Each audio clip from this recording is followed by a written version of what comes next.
रकम भाई मेरे नाम प्रवीण है, मेरे 2 बच्चे मजूर ने। ले लो भाई, मैंने तीसरी यार 10,000 रुपया मिले। अल्लाह पाक तुहानू तंदुरुस्ती दे, तुहाडे ते रहमत रखे। अल्लाह तुहानू इस तो भी चोखा चोखा दे। तुसी मेरे ते हत्थ रखदे जे, मेरे बच्चियां नू तुसी देंदे जे। मजूर बच्चे ने मेरे, ते मैं माड़ा जी हाँ, मैं माड़ा घर मेरा।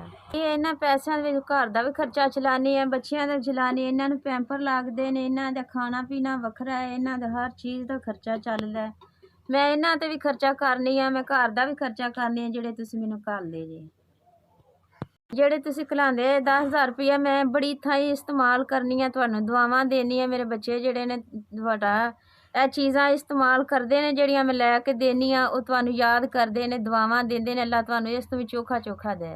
रखन वालियां दा, मेरे बच्चों तावन करन वालियां दा अल्लाह पाक इस तो चोखा दे। अल्लाह जी तुसी उन्हां ते निज़बान रहना, अल्लाह पाक उन्हां ते रहमत रखे। तुहाडे घर बार ते अल्लाह ताला खैर रखे, तुहाडे कारोबार च बरकत पाए। अल्लाह मियां तुहानू इस तो भी चोखा दे। मेरे बच्चों दे हत्थ रख दे। अल्लाह ताला तुहाडे घर ते रहमत रखे, तुहाडे बच्चियां नू तंदुरुस्ती दे। अल्लाह तुसी अपने बच्चियां दे मूँह धोंदे दिसो, मेरे बच्चियां ते तावन करदे जे। अल्लाह तुहानू इस तो भी चोखा चोखा दे।